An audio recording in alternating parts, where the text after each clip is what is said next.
we can start. Again, dear listeners, good day, good evening, depends on where you're coming from. I'm very, very excited to have you with us again during our educational sessions, and it's my certain pleasure to introduce Dr. Anne Murray from Ireland, who is going to talk to us on the subject of Romanesque art and architecture. A very, very fascinating subject and very often oversighted.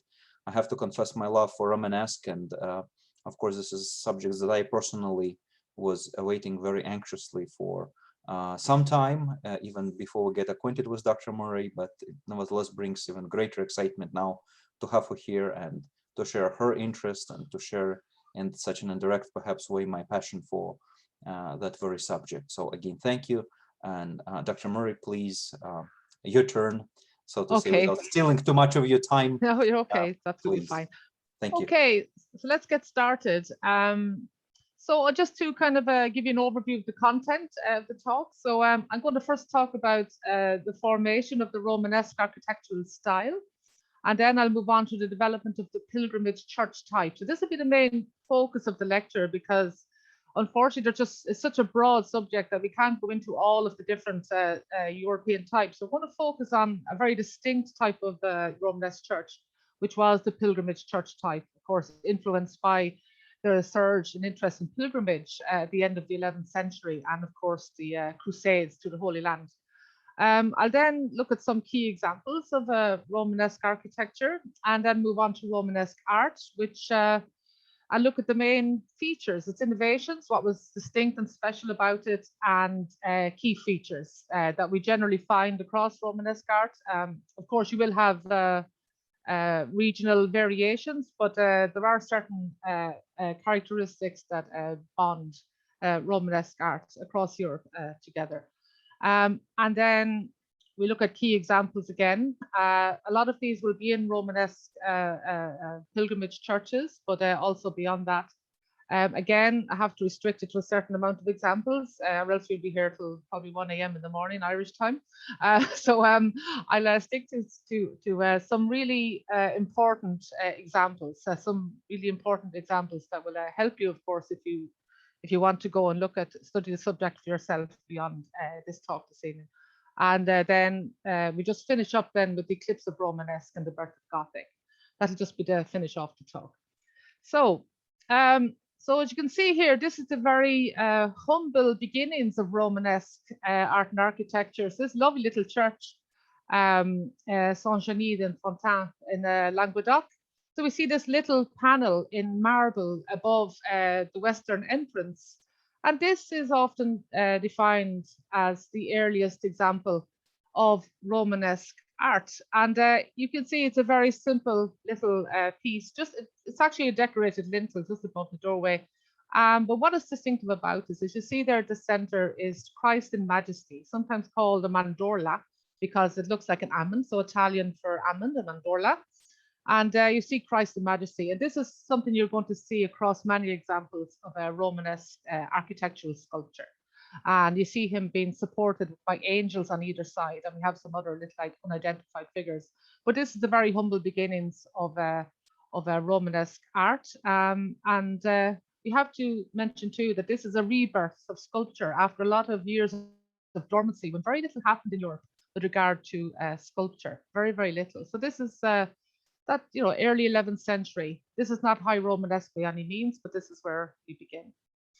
Okay, so now I said to Ilya he can share these slides with you later on, so don't worry about reading all of the information on the screen. Okay, you can maybe look at this in more detail later on yourselves.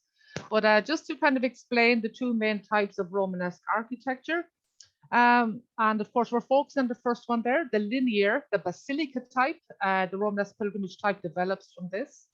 And the central or centralized layout. These are the two main types. And you have many very famous examples of the centralized layout, not so much in far Western Europe, more maybe to central to east of Europe. The most famous example in Western Europe is the Aachen, the Palatine Chapel in Aachen, the burial place of Charlemagne. It's the most famous of the centralized. And that's kind of proto-Romanesque, really.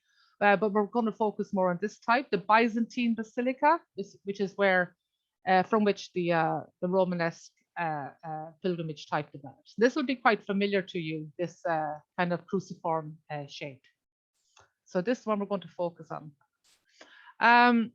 So the greatest efflorescence of Romanesque architecture is between 1050 and 1200. Now, of course, Gothic begins specifically at 1144 at Saint-Denis in Paris. So there's a little crossover, but basically from 1150 onwards, you see that Romanesque is superseded by Gothic. But the united elements of a number of proto-Romanesque styles. So it didn't come out of nowhere. It wasn't a brand new style, but really just brought together certain characteristics of the architecture that preceded it. So these four types are from Byzantium architecture, which is the Basilica type, Carolingian architecture from the Empire of Charlemagne, these very strong triumphant facades, which we'll see in a few moments. Roman architecture, of course, that's the obvious one because Romanesque means Roman-like. And Ottonian architecture. And Ottonian architecture is the style that immediately precedes Romanesque in Central Europe. And we'll see some examples of that as well. And that's quite important. This kind of clearly defined structure is very characteristic of later true Romanesque churches as well. I'm not going too fast, am I, Ilya? Is it okay? I think it's all right. You know, please don't hurry. We enjoy ourselves. I'm thinking. Okay, perfect, okay. Perfect. Okay, so Romanesque is the first truly pan-European architectural style. So it is found across Europe, and it brought together these elements of these previous styles. It also included some important innovations, influenced greatly by two key things: the Crusades, beginning from 1095, and pilgrimage. Specifically, the pilgrimage to Santiago de Compostela, which is very influential in the formation of the pilgrimage church type. Okay, and also, as I said a little earlier, it marks the rebirth of European figurative sculpture, which is almost completely dormant, apart from a few regional examples from the maybe 5th century onwards. And this is remarkable for its very powerful narrative of the stories from the Bible, very, very powerful narrative of the Christian story. Okay, that's what is important about it. So we just look at these four main influences. So this is the gorgeous church, the Basilica of Santa Paulina Nuovo in Ravenna, of course, in northern Italy. And you can see straight away there, this kind of long, kind of hall-like church, this kind of with the central nave and the side aisles and the apse. Okay, so this is basically the basic basilica type. Okay, this is the centralized plan. I don't know if any of you have been to Hagia Sophia. It's absolutely stunning. I've still not recovered from visiting the Hagia Sophia, but it's absolutely stunning. But this is a very complex centralized church, probably the most complex of them all. But this has a huge, anyone who's ever been there, you'll remember this huge interior open space, uninterrupted space at the center. This is probably the most complex example of the centralized plan. Of course, this is long before true Romanesque. This is the mid 6th century. So this is the triumphant facade I was talking about. This is an example of Carolingian architecture. Okay, so this is the in North Rhine-Westphalia. This is the westwork of Corvey. Okay, so just look at the 3 portals and this very strong, very strong presence of almost like a castle. Yeah, very strong, imposing facade, and we can see that replicated here to some extent in the facade of Saint-Foy in France. Okay, so I don't know if it's very clear. It takes a little bit of sustained looking maybe to see some things, but this kind of strong, powerful westwork, as we call it, the west front, definitely influenced by examples like that at Corvey. Okay, this is around 800, this one here.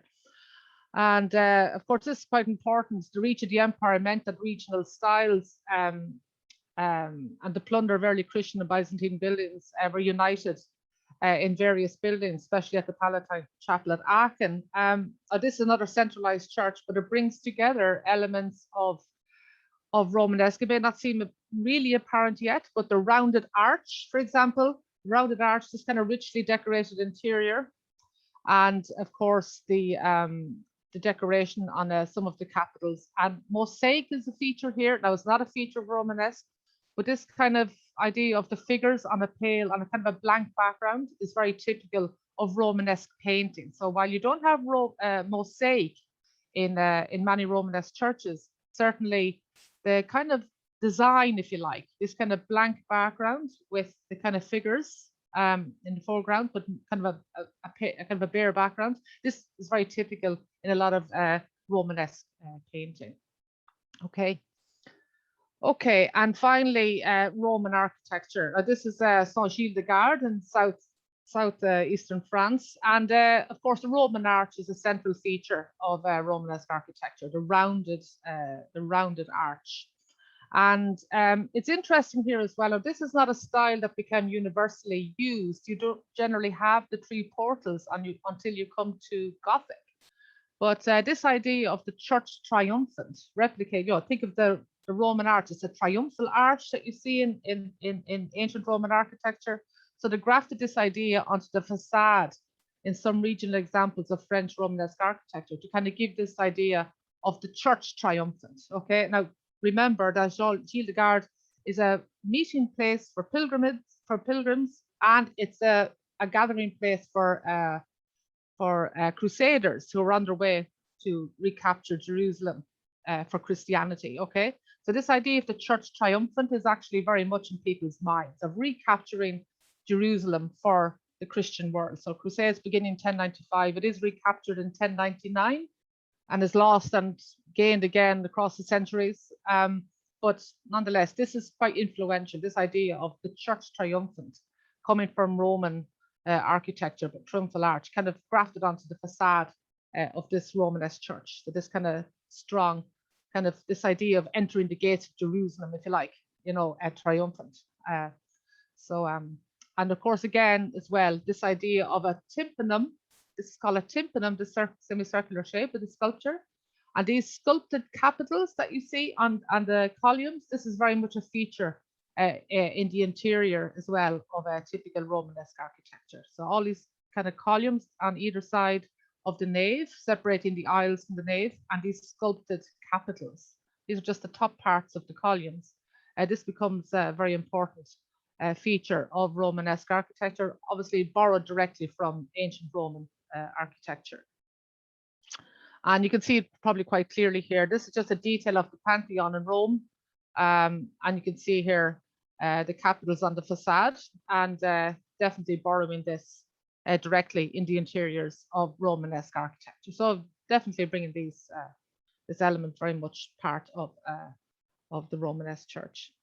Okay, and this is an Ottonian example, St. Michael in Hildesheim, very early example, but you can see here, you don't have the vaulting yet. The vaulting is much more a feature of Romanesque, true Romanesque. So you don't have the vaulting here, so it's not Romanesque, is how you would know, but it has the Roman arch and this very clearly defined structure, and also the basic elements of the basilica laid out. So you have the nave with an aisle. Sometimes in larger examples, you will have 2 aisles on either side, maybe 3. And of course, the clear story, the upper. Can you see my cursor there? Is that okay? You can see my cursor moving. Okay. Yes. Thank you. Perfect. Okay. So up here you have the gallery and the clear story. This is a clear story and the gallery. This, of course, allows more light to flow into the building as well. And this is very much, this is Romanesque except for the vaulting and, of course, the very pared down use of sculpture. Okay, so it's nearly there, almost there. So this is the last style, the kind of last kind of architectural style really before Romanesque becomes prevalent. Ottonian architecture is the last kind of architectural style that we see until Romanesque becomes much more popular. And you have the vaulted ceiling and, of course, much more sculpture in Romanesque examples.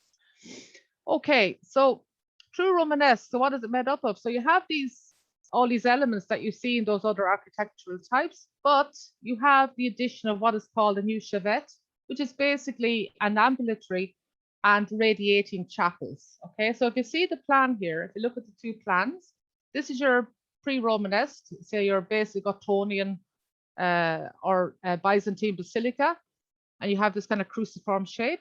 But in the Romanesque type, you will have those little chapels kind of and attached to an ambulatory, which basically means a walkway, going around behind the apse. So behind where the altar is kind of here. So you would be able to walk all the way around like this. And you have these little small little chapels radiating literally off of the ambulatory. And sometimes these would contain relics for private prayer, or they would provide space maybe to say mass. Maybe sometimes if a church was quite busy with pilgrims, for example, it also allowed them to move around without disturbing the everyday kind of activities of the monks or the priests. It was looking after things on that day. So this is your very early example of a Romanesque church. You can see little chapels here, kind of popping out from the sides of the ambulatory. This is the apse. This is the ambulatory. So here, and the little radiating chapels. Okay, so a very early example there. But this is the true Romanesque pilgrimage church type. This is very, very important for the history of Romanesque. So, as I say, you need to consider these two things, pilgrimage and the Crusades. And so this is when Christian armies wanted to reconquer Jerusalem from the Muslims in 1099. So why Santiago de Compostela? Why this place, in far-flung place in northwestern Spain? Well, the point was that in the very late 10th century, the relics of St. James the Apostle, so Santiago is the Spanish for James, okay? So St. James, the remains of St. James are found, and they decided to build this really impressive church to mark his place of rest. So it became a major pilgrimage site for Christians. And over time, from the late 10th century, you have these four main pilgrimage routes developing and meeting into one here in northeastern Spain, and becoming one single route across the Santiago here. Now, there are other routes as well from other parts of Spain and Portugal, but these are the four main routes, okay? And of course, people would travel further than Paris. They might travel from northern, like from Sweden or Norway, whatever, travel much further than this. But these are the four major gathering points at the ends of these routes. Pilgrims would gather and they would make their way across the Pyrenees into northern Spain and across. And with Santiago as the final destination. Okay. He was known at the time as not very, wouldn't be too cool these days to be calling him El Matamoros, which is the killer of the Moors, of the Muslims. It's not very not something we'd want to kind of push. But this is actually how he was seen in Spain, because Spain, as you know, had been mostly I suppose colonized, I suppose, by North African kingdoms, and they wanted to free Christian Spain. I suppose that's what they wanted. So at the time, there's a lot of excitement around the finding of these relics, and also about reconquering Jerusalem. So these two kind of forces joined together really to cause this kind of, we'll say, this efflorescence, this kind of burst of activity in building lots of these wonderful churches along the way. And with this magnificent church built in Santiago. And we have major churches at Chat, Vézelay, at Cluny. This one has collapsed. It's gone now. Autun with Salazar, Conques, Saint-Gilles-de-Garde, which we saw earlier, Muissac, beautiful church here. These are all important pilgrimage destinations in their own right as well. So, but ultimately, the road to Santiago is the most important here.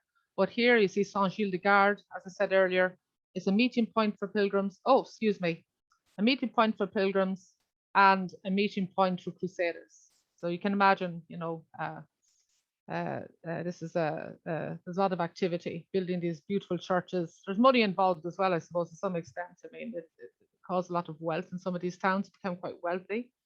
But you can see, you know, this idea of recapturing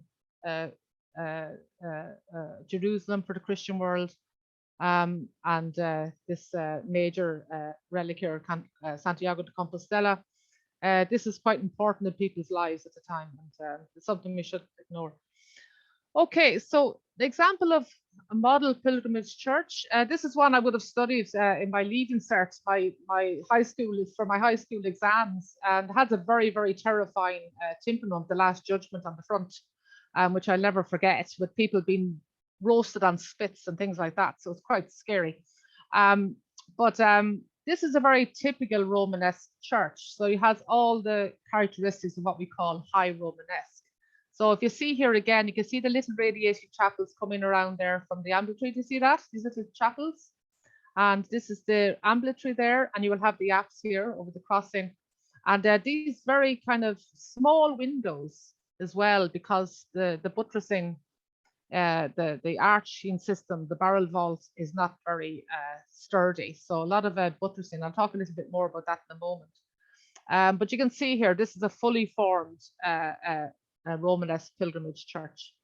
And this is generally where you will have the relic being crept as well here in the center. And so that the pilgrims can view the relics as they walk around the church.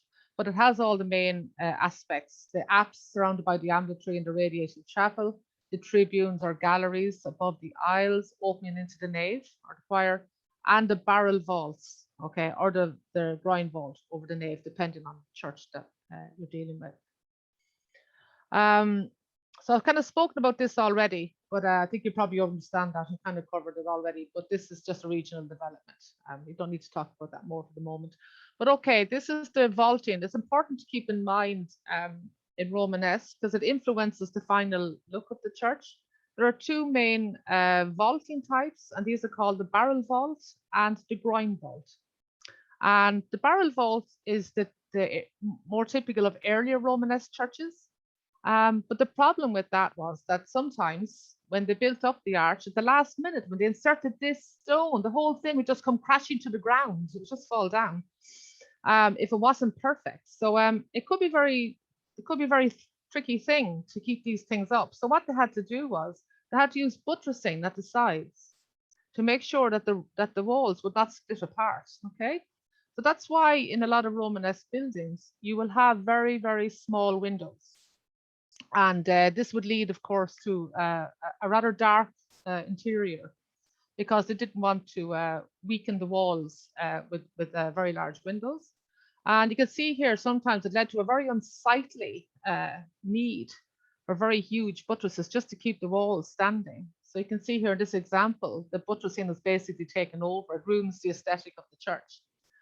So this wasn't ideal at all. So what they did then, a little later, was to develop the groin vault. And the groin vault basically is two barrel vaults at right angles to each other. So you can see two barrel vaults crossing each other.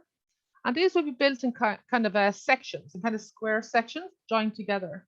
And these were much stronger. Okay, you can see here, if you see this kind of shape forming at the middle of a section in a Romanesque church, you know this is a groin vault. You have this crossing here like that. Okay, you know then that's a groin vault. And this is much stronger, and it allowed for slightly larger windows, and nothing like you have in Gothic, nothing like that, but a little bit larger and a little bit brighter. So it looked a little bit, a little more uplifting, if you like, a little bit more light flowing into the center of the building. Now the vaulting on the roof was also desirous. The vaulting was also desirous for fireproofing because also the wood roof was prone to catching fire. So apart from the aesthetic reasons, it also was safer. Okay, but as you can see here, this beautiful church, Saint-Savin, beautiful. You can see the difference here. This is Speyer Cathedral in Germany. You can see the difference. It's lovely, harmonious, kind of lovely, beautiful, rounded arch. It's just much more beautiful, I suppose, as well. It just has a more graceful quality to it, and of course you can use it to paint, to kind of tell stories as well, even from the nave roof. You can use it for decoration.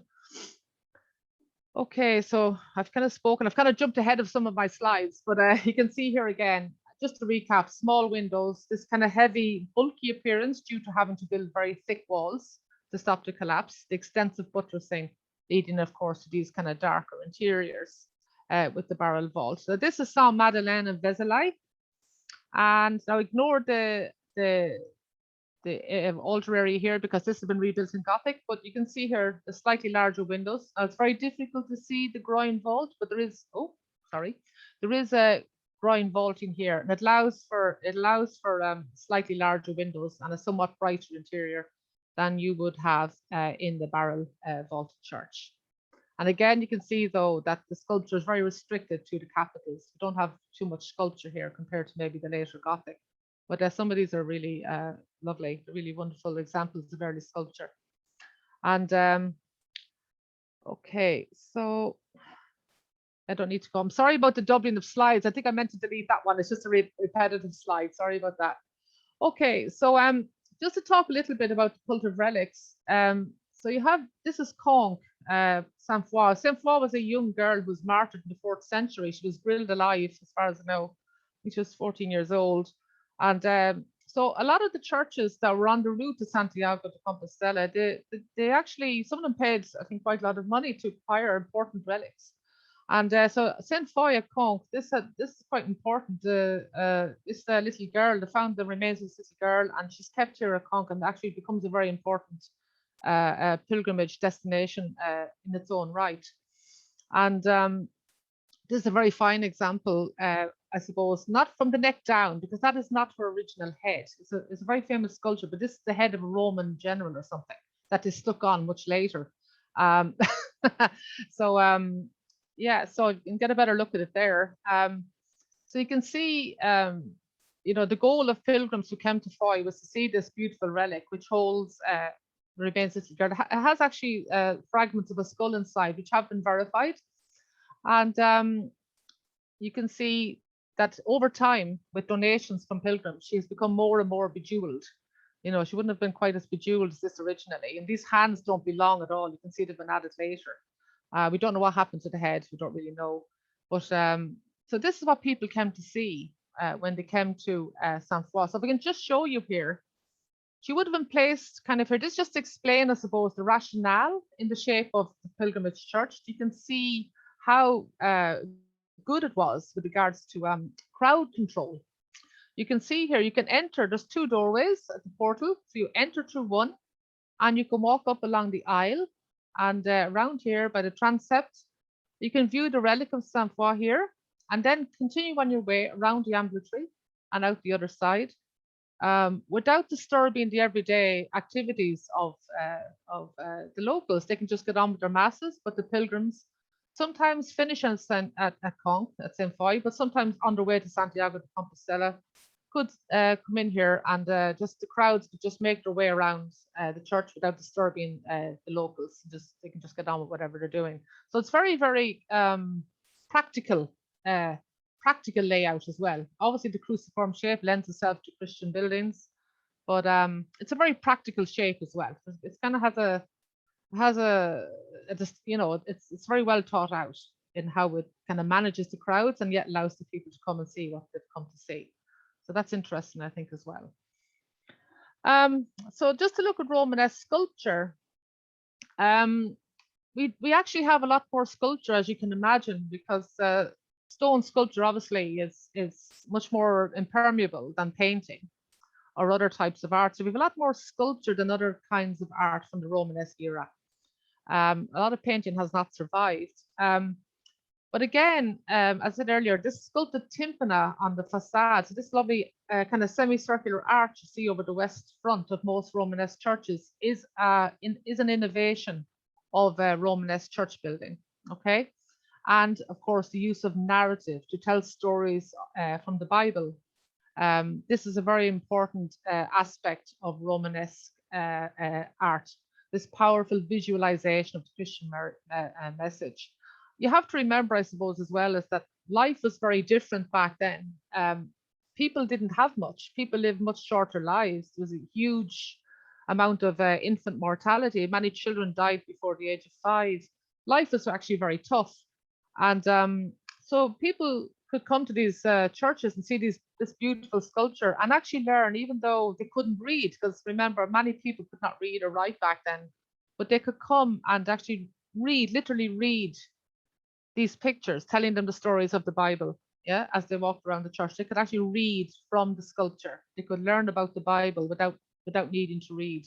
That's an important aspect of it. And so it's not art for art's sake. It's not there. It's not there just to decorate the church. It's not art purely for beauty. It's art with a very distinct and important function for Christians at the time who could not read but could learn a lot by looking at these sculptures.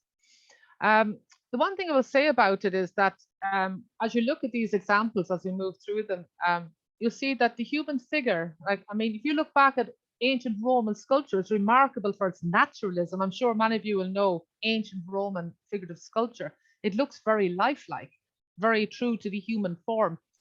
This hasn't happened with Romanesque, and this kind of adherence to naturalism will not really happen again until you come to Gothic. Okay, and this is in the very late 12th century. You see this very naturalistic sculpture becoming important again.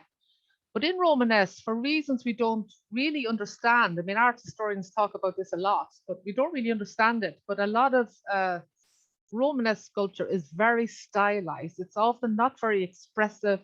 The figure is not very naturalistic. You can see here this figure of Christ at a tun, the kind of legs, the very awkward position of the legs, this kind of flattened form, the fact that the head is about 1/9 of the body as opposed to 1/7 or 1/8. It's far too stretched. It just doesn't look very human. So often you have these very frozen expressions. They're just not very gestural. There's not a huge amount of human warmth in them, we might say. As compared to what you might find in Gothic much later. So for whatever reason, there is very little true naturalism in Romanesque sculpture. It is quite stylized, with some rare exceptions, like this one here of Muissac in southern France is relatively naturalistic for Romanesque sculpture. It's kind of quite sensitive, but this is really not typical. What you have here on the right at Saint-Lazare at Autun, this one here by Gislebertus, who I'm going to talk about in a moment, this is much more typical, this kind of unnaturalistic proportions, this kind of stylization, and very little in the way of facial expression or gesture, okay? So this is very typical. It's not till we get to Gothic that we see this return to naturalism in European sculpture. So again, the sculpture is very much subordinated to the contours of the building. So very little freestanding sculpture at this time. It does exist, and we've lost a lot of it, but definitely it's not as prevalent as you will have in Gothic. There's very little freestanding sculpture, apart from maybe devotional statuary or things for private devotional use, but very, very little in the way of life-size sculpture or even freestanding sculpture in the Romanesque era. The vast majority of it is restricted to the walls or the ceiling where you have painting, and we don't have much painting left. There's not much of it. And here at the tops of the columns, the capitals, is where you have sculpture. And of course, on the tympanum, this shape here, the semicircular shape over the west front, this is where you have the sculpture. So very much subordinated to the building. It's not, it won't be freed from the architecture for some time yet. In the main, it tells stories from the Old and New Testaments, as you might expect, or it narrates the life of saints, or it has some devotional images. Generally, Christ, the Virgin Mary, which is a very popular figure in Christian art, is much more prevalent in Gothic. So really, at this moment, you're not going to see too much of the Virgin Mary. It's really mostly Christ in Majesty is really what you see, more so than the Virgin Mary. There's very little of her until we get to the building of Chartres Cathedral in the late 12th century. So this is very typical. Anywhere you look in Romanesque, you're going to find this. This is Christ in Majesty in what we call a mandorla, as I said earlier, this kind of almond shape. So this is the Christ in the Last Judgment of Saint Foy. And here in Catalonia, you see this in the painting here in Catalonia, this kind of very similar, this idea of the kind of hieratic frontal, kind of slightly frozen figure gesturing out to the parishioners. So this is very, very typical in Romanesque imagery. So just to talk about narrative, and one of the very few examples of a Romanesque painting that we have The narrative is similar. The narrative in painting and sculpture is similar, but there's just very little painting left due to its much more fragile nature. But one of the finest examples that we have remaining is here at Saint-Savin-sur-Garton, which is the place where the relics of two brother saints are kept. They were martyred, and the remains are kept in the crypt. I'll show that to you in a second. But here around 1100, so quite early enough, maybe mid to high Romanesque period, you have this beautiful series of narrative images down to the nave, and relatively full of action, I might say. You can see here this kind of use of gesture. It's a little bit more, you know, it's actually quite I suppose gestural for its time. Like, it's not as stiff and maybe as rigid looking as some of the sculpture. I think this is quite wonderful, really. And this lovely, rather charming image here of Noah's Ark. It's a little bit difficult to see from the slide, but to have the animals, and it's different animals from different parts of the world here in the windows. It's really, really lovely. And humans, of course, as well in Noah's Ark. I think it's really, really wonderful way to tell a story. But this is a very, very rare example of Romanesque painting. Say, for example, what you have in manuscripts, which is a little bit different. But very little architectural painting remains with us. And this is one of the finest examples that we have left. And this is just a close-up of, it's actually quite vicious if you think about it. This is the brothers, Sansavinus and Cyprian. They were flayed alive, I think. And the remains are kept in the crypt at Saint-Savin. But this is quite remarkable, the coloration. Very, very early painting, but some attempt at telling a story here. You can see it's actually quite action-packed if you think about it, compared to this kind of more frozen character of the sculpture. But very rare example of Romanesque painting, very, very rare. And I'm just going to briefly mention this.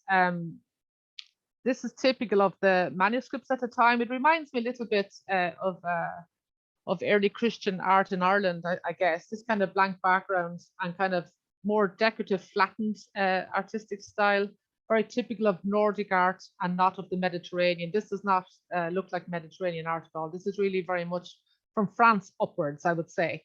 You have this kind of very stylized kind of treatment of the figure in medieval manuscript painting and in the architectural painting as well. So I suppose the one thing I should mention, I didn't mention it earlier, is that this is not typical of Italy. Italy never really embraced it to this extent. You have a different, it's much different in Italy with the treatment of the figure, and they don't really quite embrace this kind of imagery. It's a little bit different. You will see a lot more naturalism in Italian art. It's not really as strictly hieratic and frozen as these examples from Northern Europe. And this is just to show you one other example of a Romanesque painting. And again, you can see it's quite similar to what we saw at Saint-Savin, isn't it? This kind of blank background, this kind of a figure standing out against a blank background. And a little bit like what we saw, if I could just go back for a second, it's quite similar to what you see in the manuscripts, okay? And very few attempts at naturalism, but nonetheless, really beautiful example. This is a very beautiful church. This is San Ysidro, the Pantheon de los Reyes it's the crypt in the Church of San Ysidro in Leon. It's the last major city before you get to Santiago de Compostela.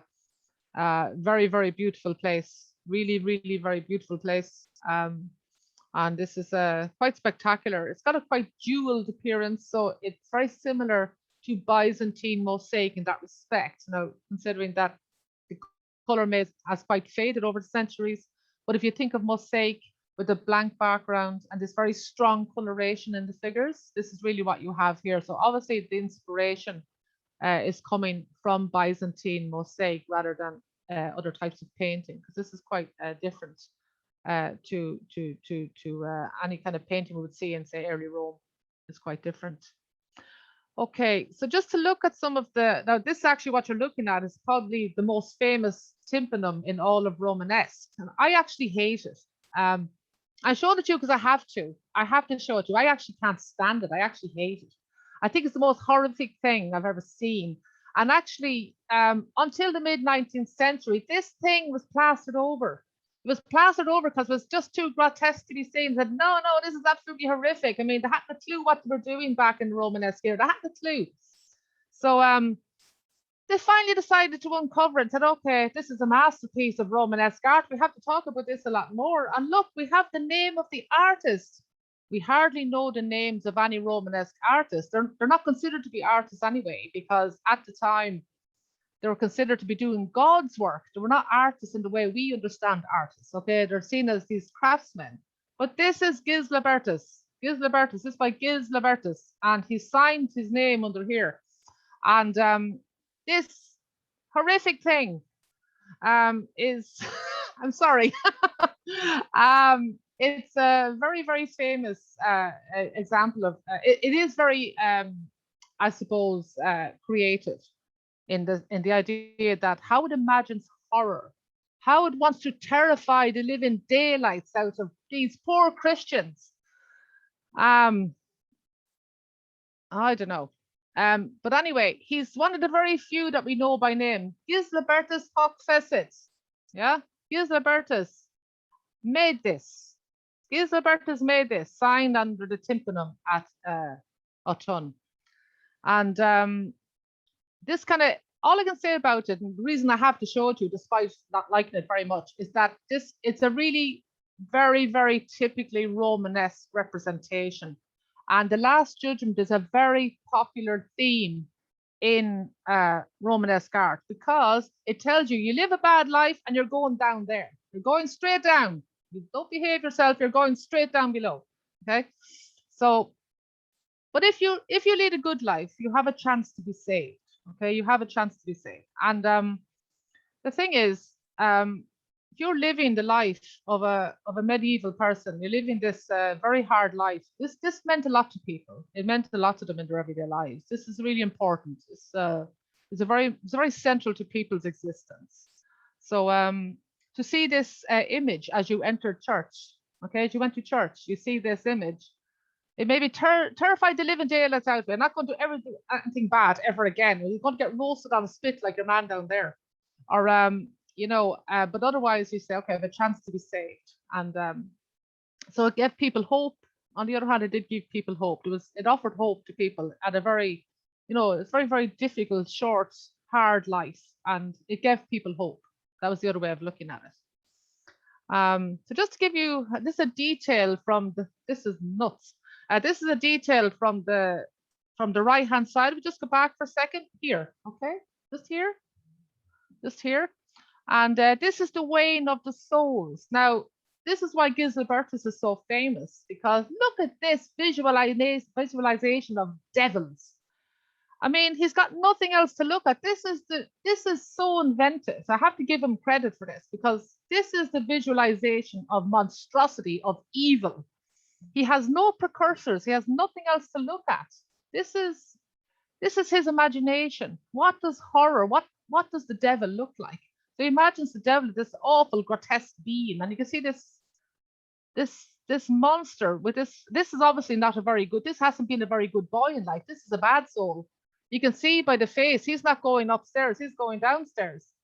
So but here you see this is Saint Michael. He's just making sure, this is the Archangel Michael, he's making sure that the devil doesn't take more than his fair share of souls. Okay, so he's making sure you're not getting any more than you deserve. You know, only the really bad ones are going down. And so you can see it's wonderfully inventive.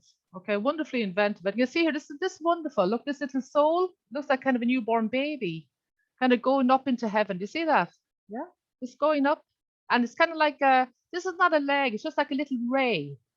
Because originally these would have been painted. We're just looking at them now, they're just bare stone, but these would have been painted years ago. It would have been painted. These are little rays jutting out from his feet. He's going up into heaven. And you see this face, this little angelic little figure compared to this guy here. Yeah, look at that. Yeah.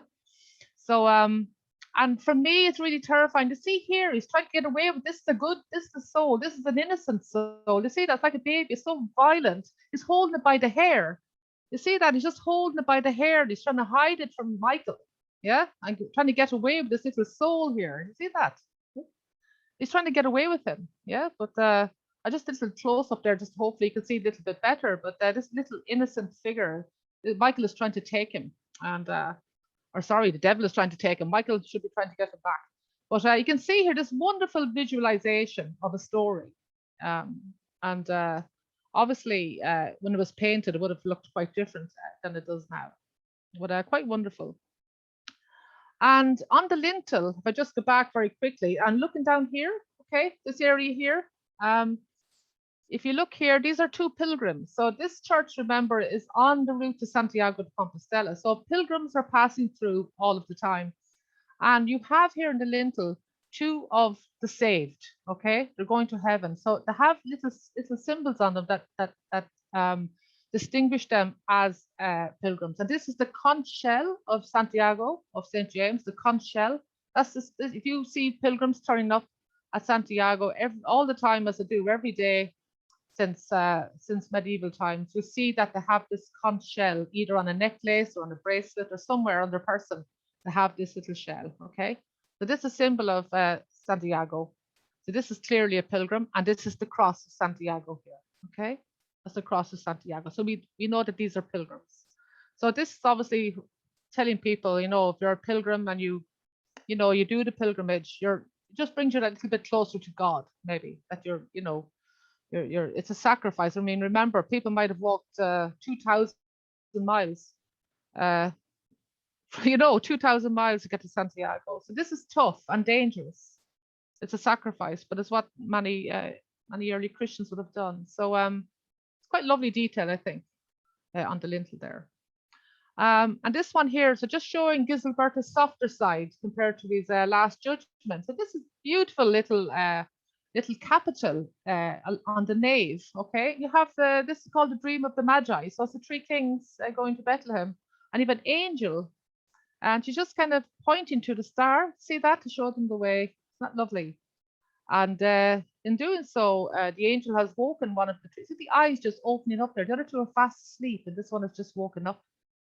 And absolutely lovely. And this very fabulous kind of blanket, quite like. But lovely telling of a story in a very, very economic way. It's really, really lovely. And again, you can't see it here, unfortunately. I've kind of clipped. I think up here in the top right corner, you can see this kind of use of foliage. So it's very typical of Gisberta's to kind of frame the scene with flowers and plants. So we're back to the other Gisberta's. So this is a very, very famous example. It's quite monstrous, really, but it's the Suicide of Judas. And look at this. Look at this. This again, the imagination. These two little devils here, tugging at the rope, trying to take him, trying to take him to death that little bit faster. And at the time, of course, suicide is suicide is considered to be a sin. So this ensured his path to hell, and you have these devils, they're just waiting to take him down.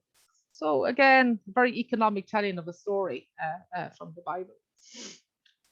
And just to show you this one as well, this is the flight into Egypt, and quite lovely. I suppose what's remarkable about this little kind of tilt of the head, which might not seem very remarkable to us now, but back then, this kind of tilting of the head and the way she's kind of wistfully looking out at us, that's quite distinctive, it's quite important.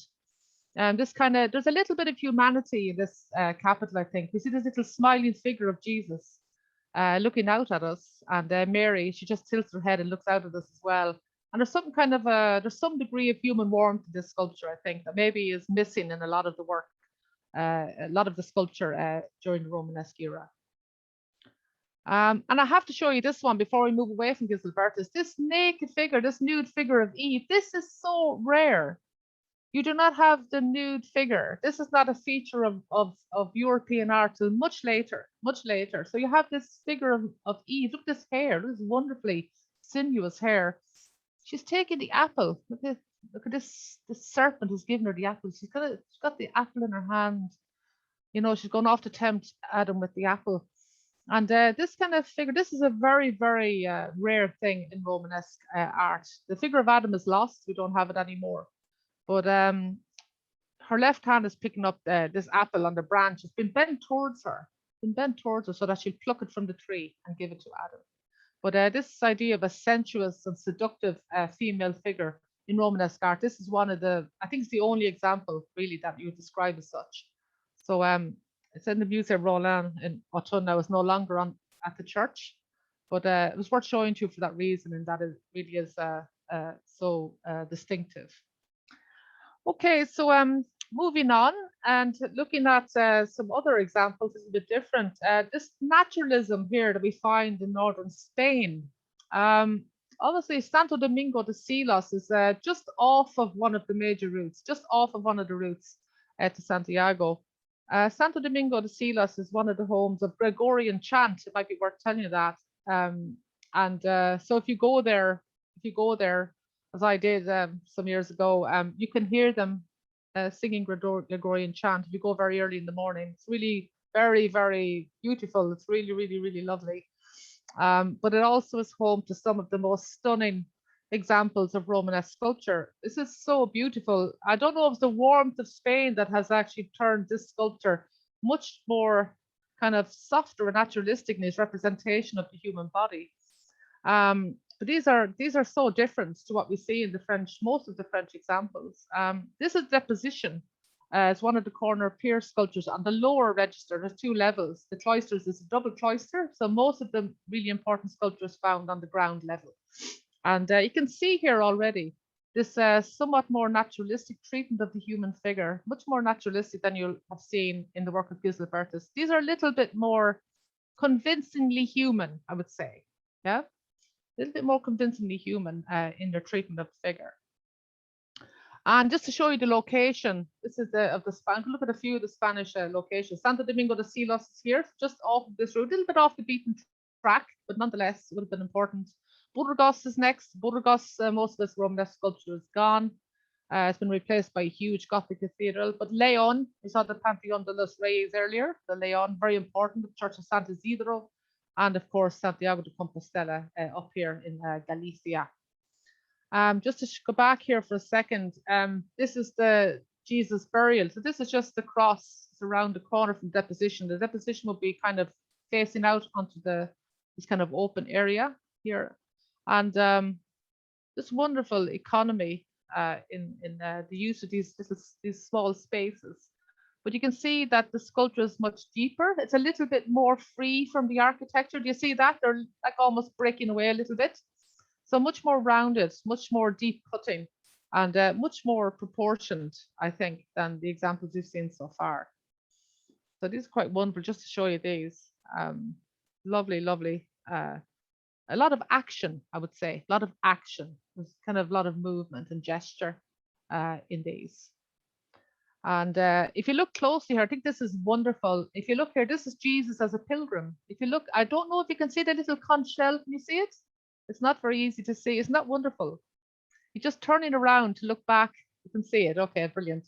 So it's just turning around. You can see little bits of paint left over. You can still see that the paint remains on the eyes.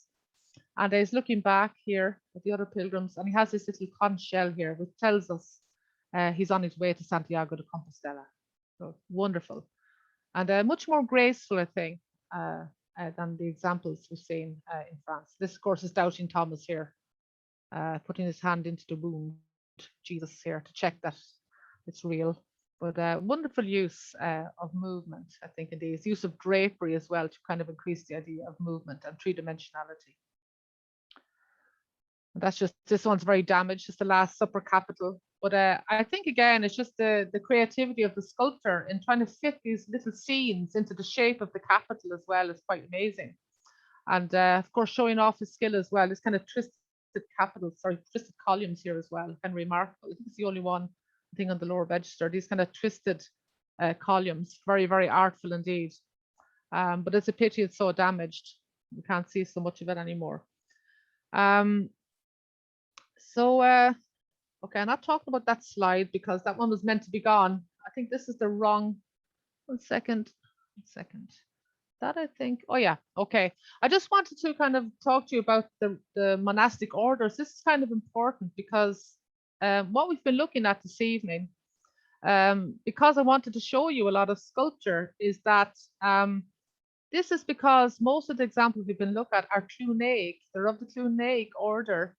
And the Clunaics were very much about this beautiful sculpture and decoration, whereas you have the Cistercians who are at the same time who just don't like this at all. They have no time for this bombast. Okay, that's how they see it. So it's interesting. St. Bernard of Clairvaux says, "Tell me, priests, tell me, poor men, if you are indeed poor men, what is gold doing in the holy place?"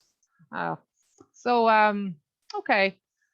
Having said that, these Silvicae Abbey Church, I've been in Maulbronn as well in Germany. It's a Cistercian church, extremely beautiful, even though it's very pared back and there's no sculpture. They're really, really beautiful. I don't know, my body, I think, responds to them in some way, and I can't really work out. They're really, really, really beautiful.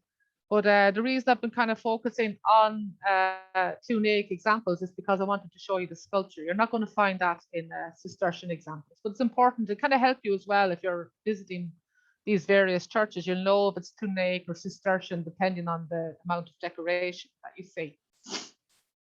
Okay, so the Abbey Church of Maria Magdalene, this is dedicated to Mary Magdalene. Okay, so Mary Magdalene is an important figure in Romanesque, because she's a figure of repentance. So this is another, it's like an instructional thing, I guess, that she's a repentant figure. And she's much more prevalent than, say, Mary is at this point, Virgin Mary. So Mary Magdalene's an important figure at this point. But this is the largest Romanesque church in France, and has some really important examples of sculpture, which I'd like to show you as well. And this is one of them. This may also be by Gislebertus. We're just not sure. But I can tell you one thing: he's done a much better job on this one than he did in the one at Autun, I think. This is a really, really beautiful. Look at the robes. It's still very unnaturalistic. This kind of very awkward positioning of the figure here. But this beautiful pleating of the robes, this use of drapery is quite wonderful.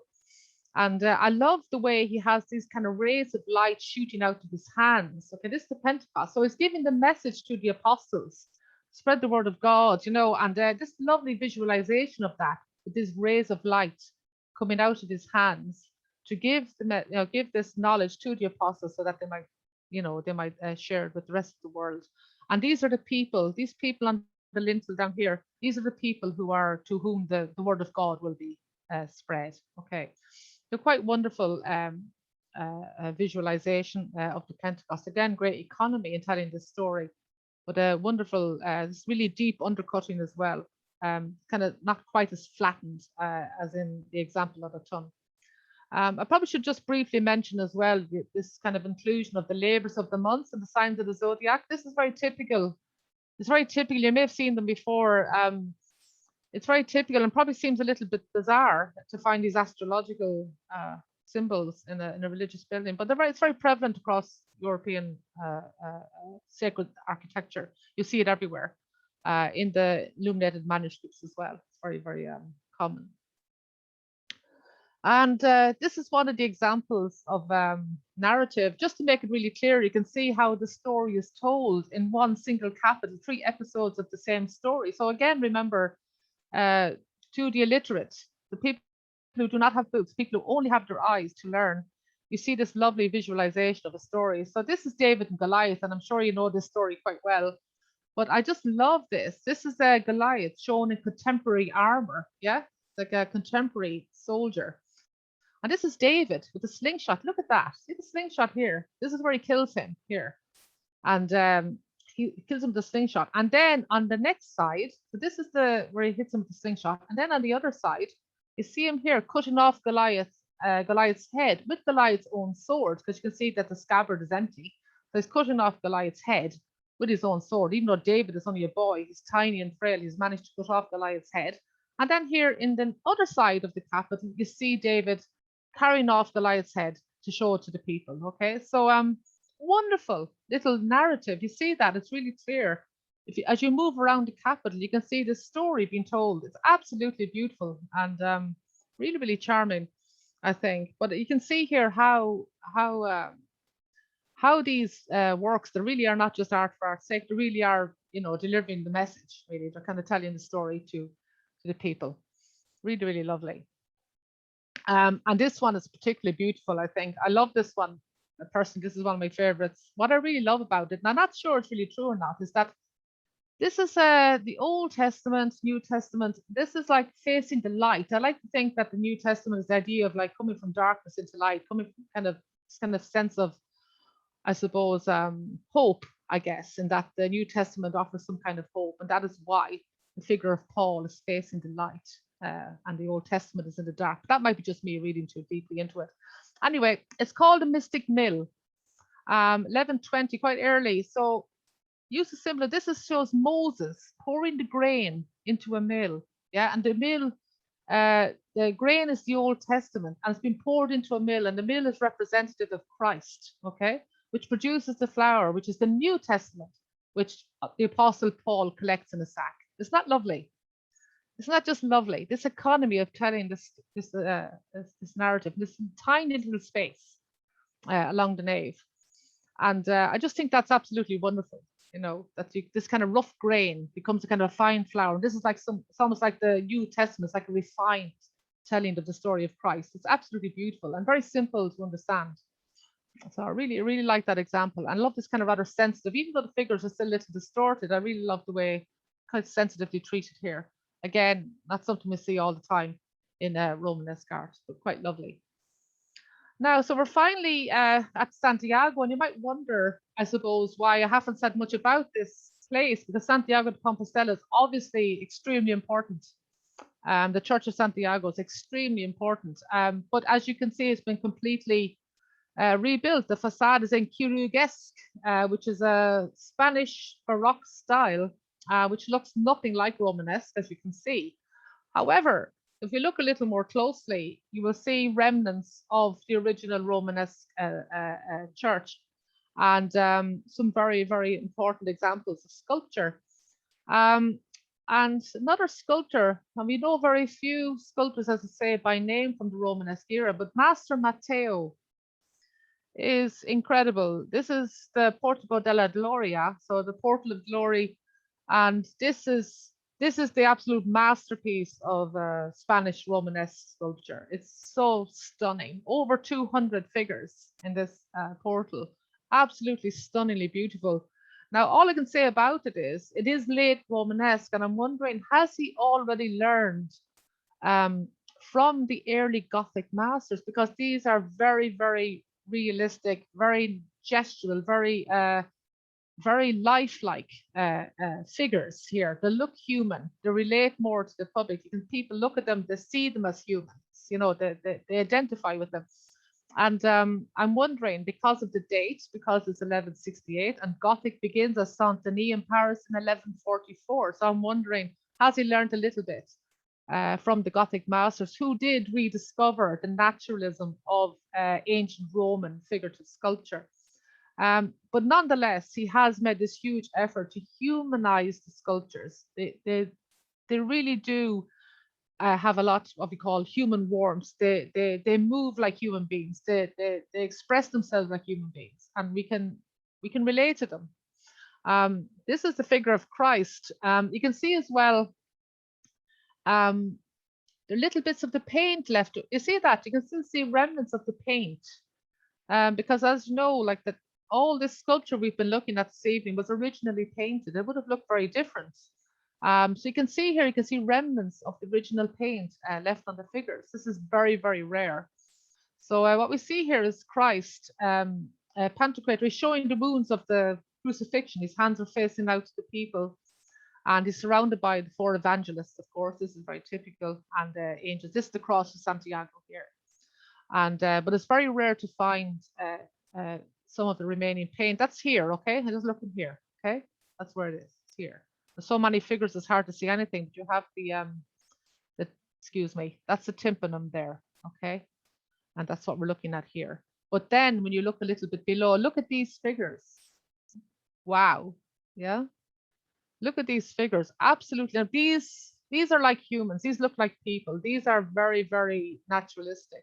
This is something that if I hadn't known better, I would have said this is something you'll find in a high Gothic cathedral, something that would date from the early 13th century. Yeah, but this is no later than 1188. Okay, and look at them. They relate to each other. They're communicating with each other. They look like people. They move like people. So this has a completely different effect on the pilgrim than those stylized images of Gislebertus, for example. Has completely different impact. And I suppose maybe that has something to do with life. Like life is changing. Maybe conditions are somewhat better in Europe and it's somewhat more hopeful. Maybe that is reflected in the sculpture as well. So you can see here, look at that smile. And as I say, this is something, I can see the paint here as well remaining. And look at it's a smile. That's the first smile we've seen. Yeah, we haven't seen a smile before, because a smile in Romanesque sculpture is not something you're going to see, but you see it here. And maybe it's because of Santiago de Compostela, maybe it's because of the place, I don't know, but I think these are absolutely stunning. And we've moved a long way, I think, from, I just go there, Gislebertus, and these figures by Master Matteo. This, of course, is St. James greeting the pilgrims. Obviously, he has to be here. He's here on the mullion. So this is very important that he's here. He's greeting the pilgrims as they pass through the main portal. They've reached their destination.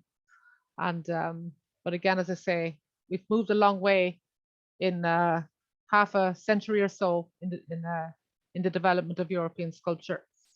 So that's where it ends. That's the interior of Santiago. It has retained its Romanesque nave, but very little else, unfortunately. You have another portal called Puerto De La Platas, which is it's called the silver doorway. Plata is the Spanish for silver, but very little else remaining of the original sculpture. But and that's it. You've already had Gothic beginning at Saint-Denis in Paris in 1140, 1144, certainly no later than that. And obviously it eclipses Romanesque because it has huge improvements with regards to structure. And the use of stained glass becomes prevalent from here on in. So very, very different program in the development of Gothic. But that's it. And I hope you've enjoyed it. And I hope I haven't been speaking too quickly. I'm kind of conscious of that, because I'm always rushing when I'm lecturing. I always have to rush. So it's really unusual for me not to have to rush. But I hope you've enjoyed that. And if anyone has any questions at all, I'm happy to answer them. Thank you very much, Anne, for your wonderful presentation. Of course, to fit such a humongous subject as Romanesque art into hour and a half is an incredible task, but you did it masterfully, and I thank you for that. Maybe if you could stop sharing screen so we can see you, and oh yes, I may turn the microphones on if our listeners would like to ask some questions directly. They're most welcome to do that. Let me allow. That would muted you for a second, and if you can turn your mic back on, appreciate that. Well, as you are doing the presentation, some things came to my mind. Very often, there is a parallel drawn between Romanesque and Byzantine art, because we have quite a bit of Byzantine art left from that same era as Romanesque art. Of course, comparison made not as much as an architecture, as Byzantine art hardly knows any architecture from that period of time, at least. But as far as the fresco and artwork, and of course, since many of the cathedrals were rebuilt later in Gothic styles, and most of Europe went to different Protestant revolutions at different times, which scraped church barren of early Christian art. The question nevertheless remains, do we know of any examples of actual icons of Romanesque style? Meaning boards with paint on them. I know that there are painted altars that coming from Spain, for instance, in Italy. And in south of Italy, where there was heavy Byzantine presence, we do have some icons of the Mother of God, but more of a singular examples. But can we hypothesize if there were any Romanesque icons and they just did not survive? Because everything points out that art was pretty much in blossoming in all forms. Sculptures, reliquaries, so nothing would preclude us from concluding that there were no icons. Of course, in Byzantine East and post-iconoclastic era, icons were sort of a, if you wish, an allergic reaction to iconoclasm, right? So all over the place. In the West, it was never the case. But nevertheless, can you say a couple words even to hypothesize if it may have been the case or not? Well, I think the icon painting, the sense of the appearance of the icon painting in Byzantine art, we see obviously extremely beautiful images. I really love those actually, but it's not something they don't really exist in Romanesque art right now. But there was a lot of devotional image produced during the Romanesque era, but mostly in statuary. There's very little painting, freestanding painting, very, very little free, as in a painting that's portable. There's very, very little. To hypothesize, well, I mean, do you have it in manuscripts? You have imagery in manuscripts. So I mean, there's a lot of manuscripts in the era that have a lot of I suppose I would call them, they don't have the same appearance of Eastern European art. It doesn't look quite like that. And the treatment of the figure, even though you have this kind of stylization in icon painting as well, you really do have that. It's somewhat different. I don't know. You do have some of that influence in maybe something like the Book of Kells, which probably dates from around the same time. Book of Kells is 800, yeah, which is not really Romanesque. It's kind of proto-Romanesque, if you like. But you have kind of similarity maybe between the imagery in Book of Kells and Byzantine art. There are some parallels there. But I would say, as far as I know, now obviously, there's always new evidence, but there's very little evidence of the icon painting in Western Europe at this time. There's very little. There are a lot of small statuary produced. Small statuary is very, very common for private devotional use. And as I say, in prayer books, in small prayer books, you have imagery, but it's not quite the same kind of painting, I would say.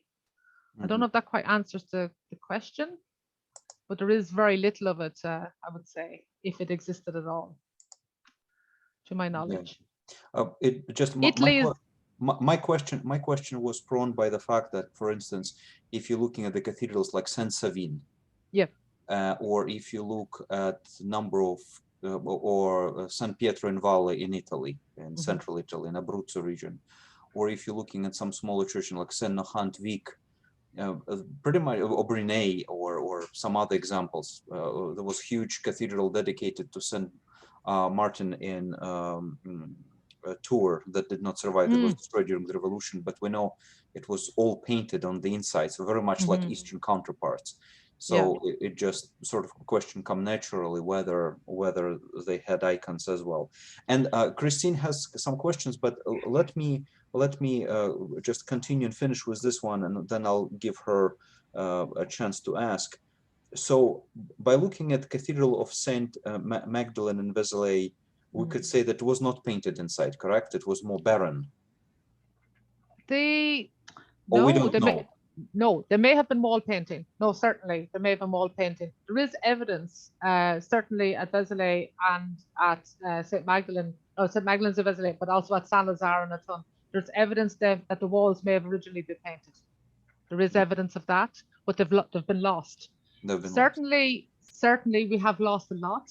If, as you say, with Saint Savine, Sugarton, you see this beautiful ceiling painting, which has a lot of similarities with Byzantine art, because it is a direct parallel there between Byzantine mosaic, certainly from northern Italy, from Ravenna, for example, and further east. You see that parallel in the painting. It's almost like they're trying to replicate that kind of style with paint, rather than the little tesserae they use for making mosaic. But certainly there is evidence. There's a lot of evidence that the walls of Romanesque churches were extensively painted. But vast majority of it is lost. And certainly, I'm not sure I'll call it icon painting in the sense that I understand. I'm an art historian. You probably have a lot more of the religious information. You probably know a lot more about that than I do. I'm looking at it from an art historical perspective. Your knowledge of the spiritual is far denser and thicker than mine will ever be. As far better than mine will ever be. I'm an art historian. I am a Christian, but I'm an art historian, so I probably don't understand certain things. I think you will probably have a different understanding of certain things than I do, and that will be more beneficial beyond art history than what I'd have. But as an art historian, I would say that kind of flattened treatment of the figure that you see in Western Romanesque, and that kind of use of flat planes of color, the strong dark outlines, that kind of very delineated shapes against this blank background is very much coming from that tradition in Byzantium. That kind of, if you look at the mosaics, certainly the mosaics are, I don't know, there's something really beautiful about them. The tesserae are set at angles so that when your eye moves across, they see the glitter. They're really, really beautiful and alive. And I suppose the Western European painters would have tried to replicate that with these really strong pigments and so on. You see that evidence at Leon in the Pantheon de los Reyes. You can see that kind of very strong parallel with Byzantine painting.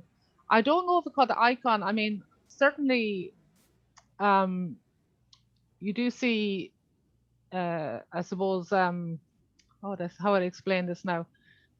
The icon, I suppose I understand mostly the mother and child and Christ and all that. There's very little of that in Romanesque. There's very little of it. You say that the image of the Virgin and Child is not really there until Gothic in Western Europe. Now, I'm not as familiar with, say, Southern Italy. This is not my area of focus. I kind of tend to focus more on Spain and France, I suppose, and Germany. And I would say that in Romanesque, you have very little of images of the Virgin and Child. It would certainly be mostly the Christ in Majesty or other saints that would have a didactic purpose in the life of the Christian, say with Saint Lazare, the Saint Lazarus, the Resurrection, or Saint Mary Magdalene as a repentant, a figure of repentance. But certainly, as far as the most think about the word iconic, this kind of single figure against a kind of a blank background as a kind of a figure of devotion would generally be the figure of Christ. That's what we see mostly. I don't know if you would have icon painting in the same way as you would have it in the East. I don't think it ever really existed in that way. But certainly with regards to style, as in the treatment of the figure, the kind of schematic treatment of the figure, and the kind of lack of, I suppose, depth of space. There's very little depth of space, if you know what I mean. It's not very three-dimensional. It's kind of a flattened kind of style. Certainly seems to have parallels with Eastern European painting. But beyond that, I don't think it's. But then again, as you say, we've lost so much, and there is lots of evidence that the walls of Romanesque churches were painted, but we've lost so much and we've no record of them. So who knows? We have very uneven record of how it might have looked originally. Thank you. Okay. Christine, you had a couple of questions, please. Your microphone is on. Yeah, I had one question, but I also wanted to comment. Thank you very much for your presentation. It's wonderful. But I also wanted to comment on our understanding of what an icon really is. I'm reading a book right now by Professor Bisera Pencheva of Stanford, and it's called The Sensual Icon.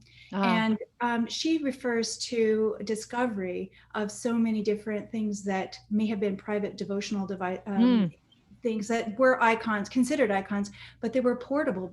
And so they might have been carvings, as you say. Yes. And perhaps that's why we don't see as much in painting at that time outside in Western Europe, because people, I think they were probably taking them with them because a lot of them are very small. So, no, I think you're absolutely right. I mean, and when you get to the Gothic era, I mean, there's huge amount of workshops across Europe producing these small scale figures. It was already happening in Romanesque Europe, but then when it comes to the Gothic era from the mid 12th century, it becomes huge. It explodes. There's lots of them, little religious figures. So people, as you say, they took them with them, and they could pray to them. And it probably makes more sense maybe, and it's little less fragile maybe than painting. Painting's more expensive as well.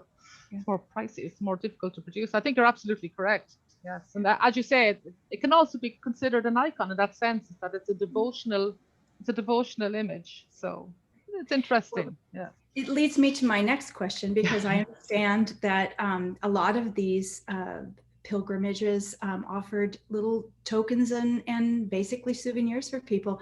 And I'm wondering if you have any information on how a lot of these wonderful churches and cathedrals were financed. Oh, well, pilgrims and returning, it becomes very clear. I mean, after the Crusaders start returning, some of the Crusaders were wealthy knights. I mean, they're very wealthy knights, and if they come back, I mean, sometimes they were grateful to have been able to return alive, for example, from the Crusade. Would have donated a lot of money to the building of these churches, of course, and also pilgrims would have donated money. Yeah, I mean, there was a lot of religious excitement at this time. So, I mean, it was a lot of donations. They were funded by donations primarily. You have some, obviously, as I said, I think I've said it briefly earlier, that if they were along those pilgrimage routes, some of the churches actually became very, very wealthy, very well financed. And so yeah, that's how they're financed. So returning crusaders, pilgrims who could afford it, and other means. Yeah. Okay. Thank you so much. Next question, if I may. The sculpture. We especially sculpture on the capitals or the columns. I've seen a lot of imagery, and I've seen some myself, and they're quite fascinating. But is there any prescribed system, or it's just singular pieces of art that may have done out of or based rather on the request of the commissioner or sponsor or donor, or preference of the sculptor? Because at times you have bestiary, at times you have some mythological creatures, and times you have very clearly, as you showed, absolutely beautiful scenes of David and Goliath and such. So, and you encounter both. So there are some more popular themes, like, say, for instance, Daniel in the Den of Lions, or say Youth. But at times, on rare occasion, maybe seen from the New Testament, but very often it's just absolutely abstract from the standpoint of Christian theology, or maybe dwells in the area of mythology and such. So what about those capitals? Do we have any information, or it was just improvisation? No. Well, in some cases, for example, you have maybe that the capitals will tell the stories as they appear in the Bible. If you read from maybe the entrance from the west end to the east end, and then across the other side of the church and back to the west end, they will maybe be told in sequence, if you like, and they will pick select stories that maybe were, I don't know why, I couldn't say why. Daniel in the Lion's Den, it's very popular. It's very popular, actually. Tree of Jesse, that have the last a lot of Old Testament stories, and New Testament stories. I don't know if we call it a program as such, but definitely stories that seem to be more, I suppose, prevalent, for whatever reason, appear on the capitals. I wouldn't call it, I suppose, program. I'm not sure, Ilya. Program, how would you mean by program? By program, what I mean, like, for instance, again, referring to the Byzantine Church, or if we're not going to the Byzantine Church, but sticking to, say, Saint Savine, for instance, or Nahant Week, there is a depiction of either Old Testament passage from one point to the other, just as you described, or, say, the Gospel narrative, or the, say, Passion cycle, something of that nature. That's what I mean, the sequential based on the text. Yeah, in San Savine, they're told in a rather confusing way. They're not told sequentially. They're not told sequentially. Actually, that's interesting. I don't know if we have any evidence as to why they're actually ordered in that way, but they're not told sequentially. It's been remarked that these wall paintings in San Savine are actually not told in sequence. But I don't know. I don't know what. I don't think there's any evidence. There's no evidence as to why that has occurred, but it has been remarked that the wall paintings on the ceiling of San Savine are not in sequence as they would appear in the Old Testament. It is all Old Testament on the ceiling of San Savine, but they're not in sequence. So, but I have no idea why, and I think generally it's not really known. It may have been a preference of the sponsor, as you say, or of whoever was responsible for the imagery in the church. Certainly, artists were not considered artists in the first place. They were skilled craftsmen, but they followed instructions and they visualized the story as best they could, depending on their skills. But generally they wouldn't have been responsible for what was included. That would have been generally dictated from elsewhere. But we don't really know, as far as I know. I mean, art history is so vast, so I may be wrong, but as far as I know, we don't really know as to why in some cases, the imagery is not ordered in a specific way, that it doesn't seem to have a specific sequence or program. But that is something more evidence probably with Gothic, definitely. I mean, you have a very clear narrative, say, for example, in Gothic, a lot of Gothic examples. With Chapter, for example, you have a clear progression, the story of the life of the Virgin, and in the life of Christ on the other side of the nave. There's a very clear progression. It's very logical. I think that's what you mean, isn't it? But not so in Romanesque. I just think our knowledge of the Romanesque period is a lot patchier than it is of later periods. You know, I'm not sure that best answers your question. I'm sorry. No, that doesn't. I stand corrected. I would have to look back at the. But having said that, imagery. Ilya, I think I'm not a specialist in Italian exampple,s I'm not a specialist in that, and I'll have to admit that, because that is not my research focus. So Italy is quite different case.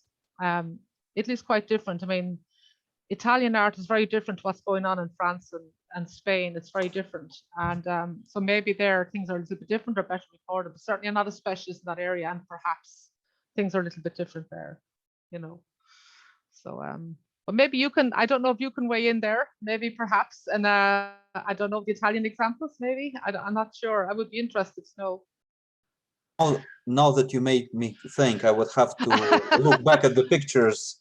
Yeah. Because you know, I'd have to pay close attention. You know, oh no, no worries. No worries. No. It's just it's interesting to think about it, because in Italy, there's always a stronger naturalism, and also, you know, to the art, and a stronger adherence to the Roman tradition than in Western Europe, so to speak, from France, Spain, and Germany, the Low Countries. And also, you see with Gothic in Italy, they never really take Gothic to their heart in Italy, as you probably know. That like even Gothic churches in Italy are not really truly Gothic. It's like a framework built onto something else. So Italian art is quite different, and I mean, it develops very differently. I mean, already in Europe, in France, when you have Gothic at its high point, you have Giotto already working on the early examples of the Renaissance in the late 1200s. You already have him working in the very first decade of the 14th century. You have him working at Padua, you know, in the Ravenna chapel. So you have Gothic, which is in full swing in France at that time. Italy's always been a little bit different. You know, it's always been a little bit different. I think it's always been closer to the Roman tradition. I think in some cases, even the catacomb paintings in Italy, some cases they're more naturalistic than a lot of the Romanesque work you see in France by the 9th, 10th, 11th centuries. You know, Italy just has a stronger adherence to naturalism, I think, and in Christian art. It just develops in a very different way. But as I say, I think for Italy from Rome downwards, I'm not as fluent on the history there as it would be in Northern Europe and in France. So, but it's interesting to think about that, I think, you know. Yes, and we're thinking of Romanesque art as something homogeneous, but there is such a tremendous variety in styles and huge. the execution huge. I mean, if people would like to go and look at any very good study of Romanesque, you find that what I've looked at, I mean, it's just impossible, as you very rightly said. There's a huge span of works. I mean, some German examples are absolutely wonderful. They're very, very interesting, and they look at different themes as well. But I suppose what I've tried to kind of show you tonight is kind of I suppose mid-11th century high Romanesque. You have this kind of, it's very typical, have these kind of frozen or stylized figures, kind of very little kind of, I suppose, they don't seem to relate as much to the viewer as said some of the later examples. But as you say, if you go from northern France down to central Spain, you're going to find a hugely different approach in how it looks, or how it's how the human figure is treated, or as you say, the themes that are actually chosen to be emphasized more than others. So yeah, I mean, Master Matteo being the case in point, that is not typically Romanesque at all.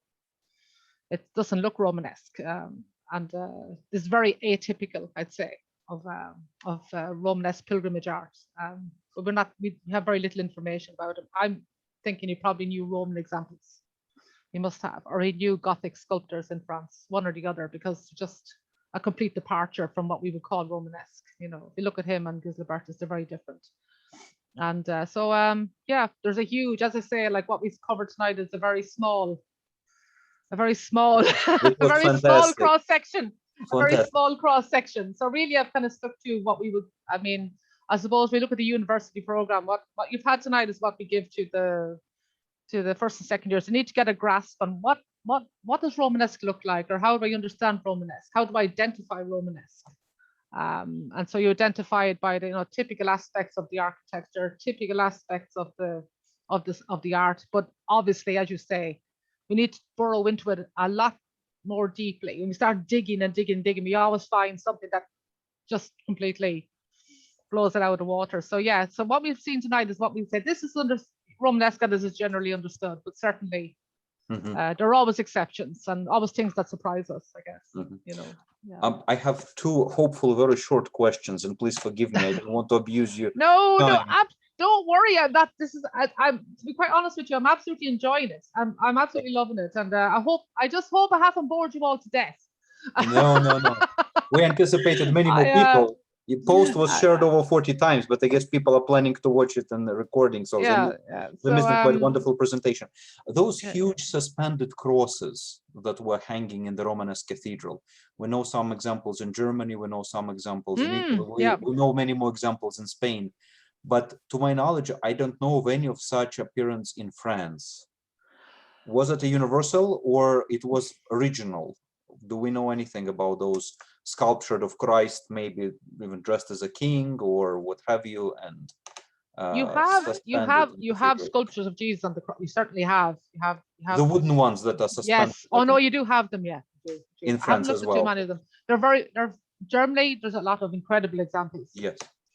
Incredible, absolutely incredible. I probably should have tried to include some more of those. Actually, they're absolutely incredible. And of course, as you know, as freestanding or portable, something that can move around, very rare. Very, very little of it left. But Germany certainly has these very interesting, very dark. Some are very, very dark, I think, as representations of Christ. Maybe that's how it should be. I don't know.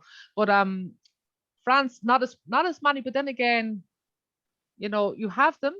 But you're talking about these large crosses at the back of the church. Yeah, I don't think it's as much of a feature. But certainly you do have remaining sculptures of Christ on the cross, you know, freestanding. You do have them. They're just not as prevalent as they are in Germany, not in France, not as much. Not as much. No. Thank you. And you mentioned about the reliquary of Saint Foy, and you said that the reliquary itself was altered and was the head of a Roman general that was actually added to the reliquary. Yes. Could you please say something about that? Well, I'm sure we can Google it, but since you mention it, you know, you have some knowledge of it, so we think the reliquary, it was probably created around the 9th century, and the head, we don't know what happened to the original head. We don't know. The little girl was martyred in the 4th century. The relics are acquired, and they're to create this reliquary in 9th century. The head goes missing and replaced it with this Roman head. We suppose it might be that of a Roman general because of the appearance of it.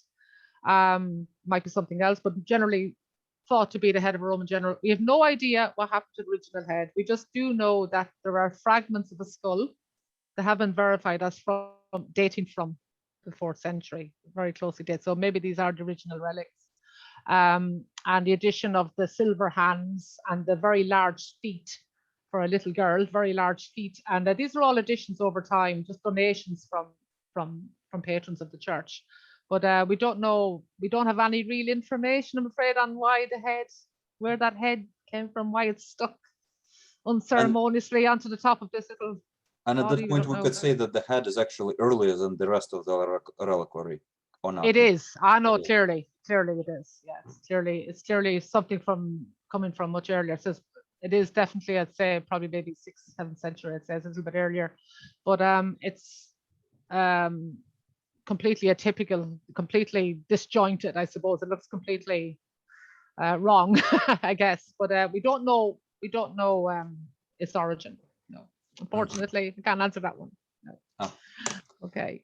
Thank you, dear friends. If you have any questions for Dr. Murray, please, now it's time to ask. 1, 2, 3. If you Keith, can do it by waving of your. Keith, do you have a question? Yes. Okay. Please turn your microphone on, and then you'll be able to. Yes. ask. Let me unmute. Yes. Any comments about possible influences from Islamic or Jewish architecture in Muslim Spain? Because the arches and other things seem to be quite parallel. The arches, yeah, the Roman arch. Well, the round. You mean the rounded arch? Is it the rounded arch? Especially the rounded ones, and also the alternating colors in certain places. But certainly Romanesque art from say, I suppose the centre of Spain, Madrid downwards seems to be a little more colourful, if you know what I mean, more kind of textured. That certainly probably has some influence from Islamic culture, certainly. The rounded arch, however, is very much a Roman thing, you know. But I will say this: the pointed arch of Gothic is certainly coming from Islamic architecture. Now, the pointed arch of Gothic, that existed in Islamic architecture in the Middle East long before it ever reached Western Europe. So it's interesting that you mentioned that. The rounded arch, we can't say where it actually originated. We call it the Roman arch because it's something that we find all across Roman architecture. And it certainly didn't exist in Greek architecture. We see it appearing with the Roman architecture. Greek architecture is the kind of post and lintel style. And you have the rounded arch coming into play with Roman examples. But now that you mentioned that, the pointed, the ogival arch, as they call it, pointed arch that you see in the Gothic, that is coming from the Middle East. That's coming from Islamic architecture and was brought back to Europe via the Crusades. And you have the earliest examples, I think, in Durham Cathedral in England. You have the earliest pointed vault in Western Europe. So, yeah. Thank you. Mentioned that. You're welcome. And thanks for the great talk. Thank you very much. Sorry for my blasting of Gislebertus. It's just, I don't know, maybe it's just... No, the love shows. I just wanted to add to Keith's question about the arches. As this very rounded arch, which looked like a keyhole, is very typical in Mozarabic architecture, northern Spain, but it also finds its place in Assyrian architecture that predates Islam. So when we're talking about Islamic influence in Europe, we have not to forget that Islam partook a lot from Roman architecture and Roman culture via the Byzantium, because Eastern provinces, not only Byzantium per se, but Armenia, Syria, all those regions, because as we're coming, you know, why earliest Islamic churches look like Eastern Orthodox churches, because that's the first cultural religious / entities that they have encountered. So when we're saying that Europeans partook a lot from Islamic culture, we need to look deeper back and saying where Islamic culture came from, you know, in the age of diversity, to say, well, it's an interchange, but we should not forget, which is very politically incorrect to say, that Christians were there before. Christians in Byzantium were not necessarily inventors in themselves. It's inheritance of ancient classical legacy, Hellenistic, well, to maybe lesser degree, but definitely Roman or even Middle Eastern. So it's a very, very, very complex issue. There's a lot of cross-fertilization, and where anything originated is very much up for debate. I will say one thing, it's something I didn't cover tonight, and I kind of wanted to, but I couldn't because it's not Romanesque. But it's so interesting that you mentioned this, because I'm not a specialist in medieval manuscripts, not particularly, but I have looked at the Book of Kells quite a lot. And there's a very famous and very early image of the Virgin and Child in the Book of Kells. The Book of Kells dates from 800, about 800.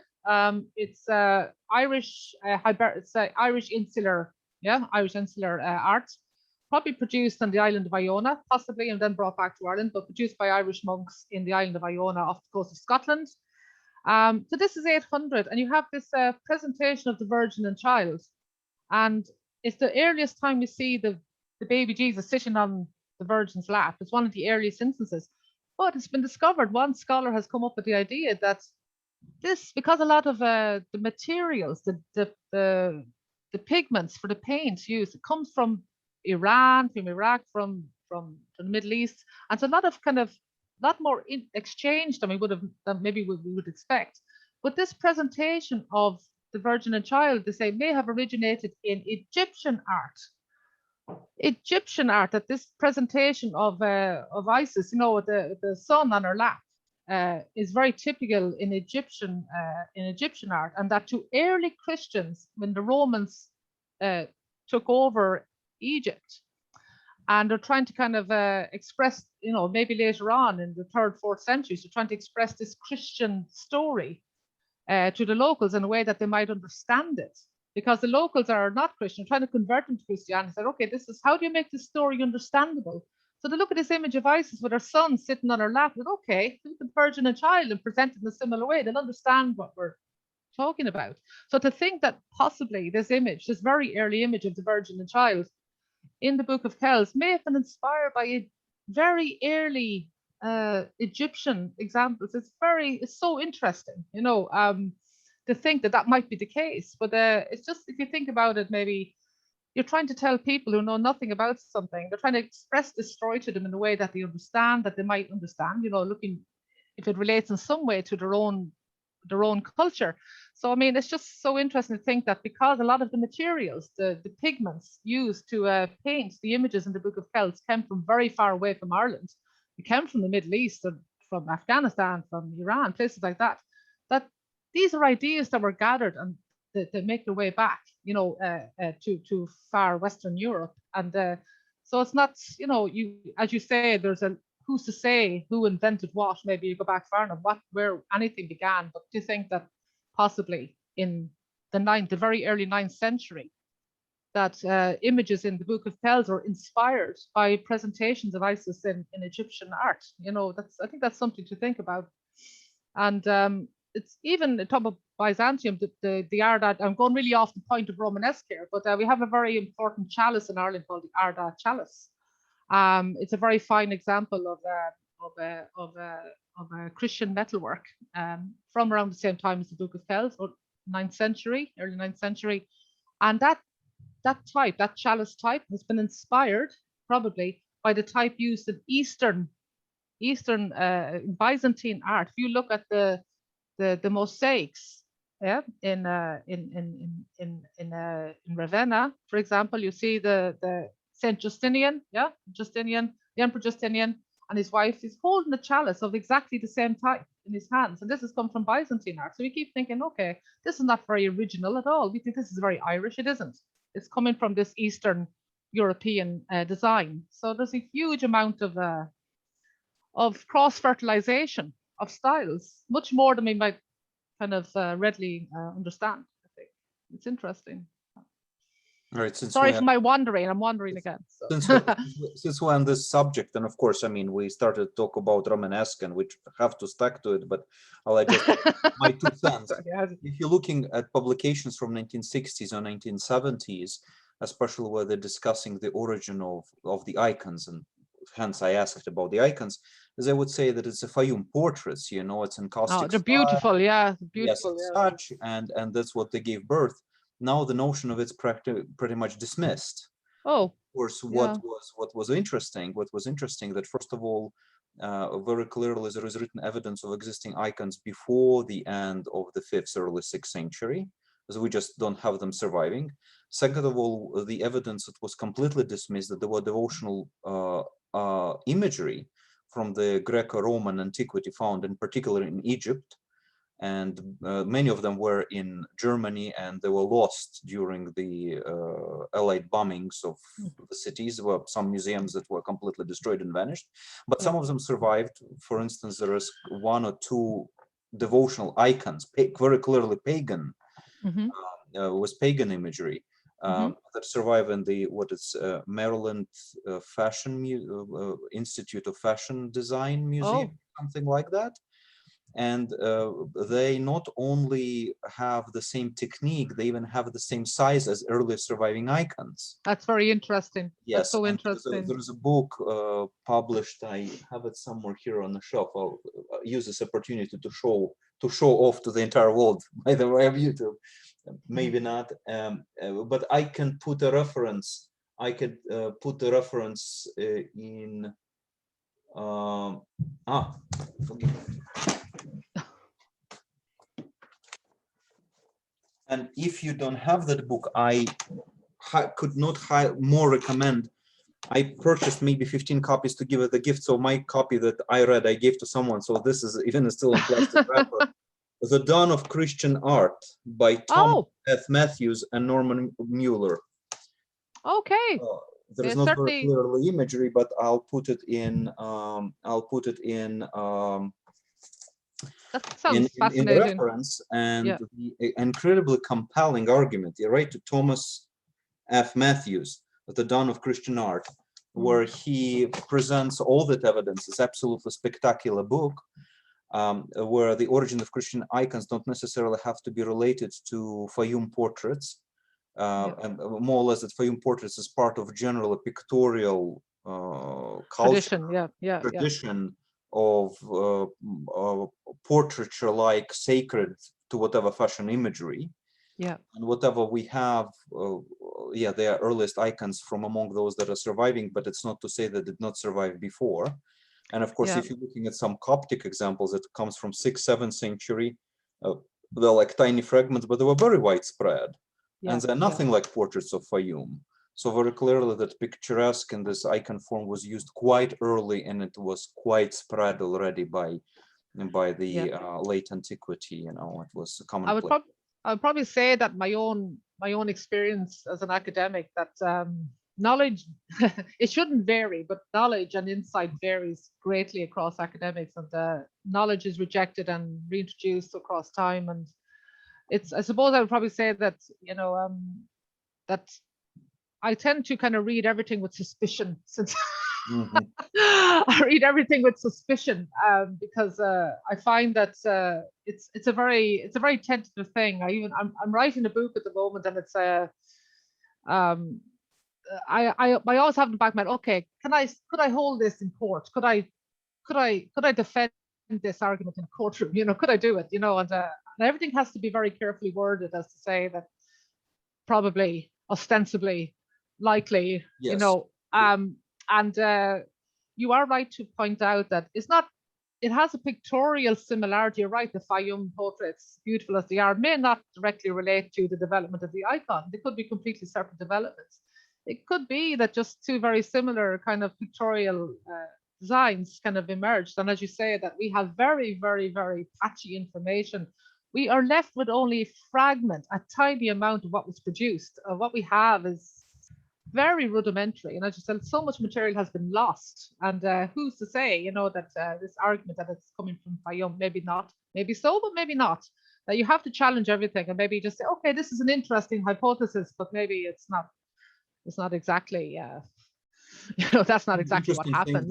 Some evidence was just completely dismissed. You know, it's like when archaeologists went to Egypt, and of course many Christians built their churches or monasteries inside the temples, and there was some art produced. But during the archaeological expeditions that will look obviously for classical Egypt, all of that material, if it was within the buildings, was just stripped and disposed of. Oh God.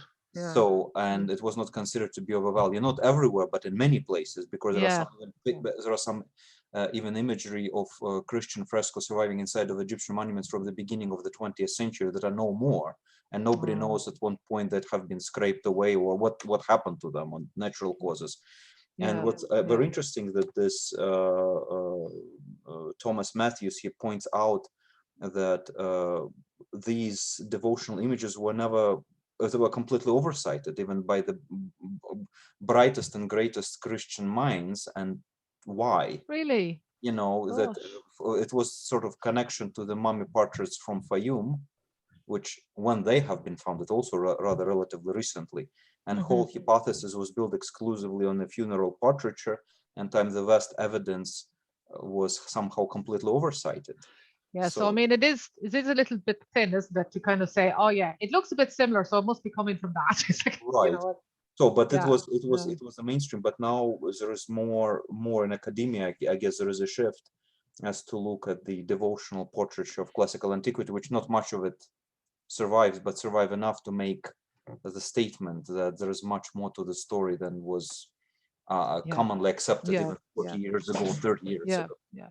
I mean, I wish there's probably one thing I haven't probably studied maybe in as much detail as yourself, but icon painting, it's certainly a fascinating field. It's a fascinating field of study. But the presentation of the figure, I mean, if you look at the presentation, it's very different, isn't it? Yeah, it's very different, isn't it? I mean, they just wanted a likeness of what the dead person looked like, you know, and it's a different kind of the presentation of the body, and it's very different as well. I mean, I think the only real similarity is the fact that it's a head and shoulders portrait, or head and shoulders. Generally, it's just the upper part of the body that is shown in the icon. Well, many of them. not all of them, but many is the kind of upper body, you know, maybe to the waist, but and that maybe stylistically that's all they have in common, you know, I think. So that's your argument, is it, that perhaps they don't have a connection? Do you feel that they don't have a connection? No, I'm not saying that they don't have a connection. I'm just saying that that's not necessarily the birthplace and the inspiration. Yeah, I completely subscribe to the argument that Matthews gives, that the word devotional imagery, and like with many other feature arts, mosaic art, you know, in early Christian churches, you have mosaic floors decorated with the same themes as, you know, in pagan villas, and there is very gradual transformation, but was accepted, if not wholesale, but with very modest alterations. Like if you're looking at the frescoes in Castel Serpia, very clearly it's very same classical traits. It's more look like a catacomb Roman art. There's per se Christian, medieval Christian about it. You know, there is a very interesting presentation. I mean, at least from the technical standpoint. I mean, there's no reason to believe that one thing has to proceed from another, that they can't develop independently. This is a problem that art historians have. It has to come from somewhere. It must come from that. It looks like that, and it has to come from that. But no, things can proceed. They can develop completely independently as well, and that human beings come to similar conclusions about how things should look. It just happens, you know, and there's no reason one thing has to proceed directly from another at all. But it's fascinating. I suppose the one thing that's good about it is that we don't know everything. If we knew everything, we'd just give up, wouldn't we? We wouldn't dig anymore. We just stop digging because we would know everything. So I mean, gladly we don't know everything. I certainly don't know everything. I think I'll never have half or a quarter of the knowledge I'd ever hope to have of the history of art. It's just never changing. It's a never changing thing. And you know, I think academics have a lot to learn from beyond academia, because it can become a very closed off space where, you know, where people don't engage enough with the outside world. And sometimes it can be quite, I suppose, they don't like to be challenged. They don't like to be challenged. But you can learn a lot. I mean, certainly, I think I've learned an awful lot from people who come from different professions and from different perspectives, you know, and that you have to be open to these things, and not everything exists within academia or is or can be explained by a set of facts, I guess, you know. Yeah. You know, Absolutely. I think I mentioned to you in an email that I wouldn't, you know, I probably shouldn't admit this. I feel a little bit embarrassed admitting this. I'm not the most religious person on earth. I'm not. And but at the same time, I probably shouldn't admit that. But I went to the Church of San Isidro in Leon. I did the Camino de Santiago. I did all of these churches. I just love sacred architecture. I absolutely love it. And as resistant as I am to being a good Catholic, as I would say, I feel happier in a Romanesque or Gothic church than I do anywhere else. I don't actually know how to explain that.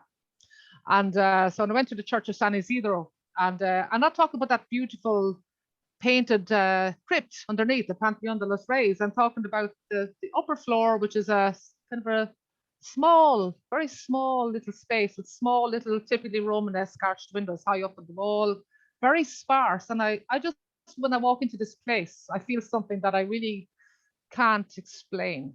So for all the knowledge and rationalizing I want to do, I can't explain that. And I think that's what keeps bringing me back. I'm fascinated by the impact it can have, that human endeavor can produce these buildings that are so, I don't know, they just change how you feel. You know, you sit there and just change how you feel. It's like you walk in and you just changes how I feel. It affects me in a way that I can't explain. Beauty matters. I probably will give this little story and we'll be wrapping up. As you know, I lead tours and have a very good guide in St. Petersburg who is, you know, have, say, Christian sympathies, but really not a believer, or at least professedly not a believer. Okay. And it was the first time that we worked with her, and she was very apprehensive and such. And I took her to a church that was relatively new. I mean, it was built in the turn of the 20th century, but was built as a very close parallel to Hagia Sophia, almost on the same. Ah, wow. It's near in suburb of St. Petersburg and the city of or town of Kronstadt. You can Google it, St. Nicholas Navy Cathedral. And it's has very strange decor inside, but it's on the you could unmistakably see the same traits. It doesn't have any of the buttresses, it doesn't have any reinforcements because it's poor concrete. It has much more elongated dome, but it's very it's unmistakably Byzantine shape, and it's unmistakably second best place to be after Hagia Sophia in that sense. Okay. And as we walked in, she was just standing there dumbfounded, and you could see the tears rolling out of her eyes. And I was like, it shouldn't impact you really all that much, but it was, she was absolutely overtaken by it. Wow. And it was just recently restored because during the Soviet times, it was divided in several floors. It was like a reception hall for Navy officers and movie theater and restaurant and God knows what else on different levels. It was a huge building. But nowadays it's been completely restored, and of course it's much more glittery than it should be, and it's much more flashy than its venerable predecessor. But nevertheless, you really could see somewhat, as to the source of inspiration, how it could be reproduced in relatively modern forms. So beauty does matter. So there is something. I don't know.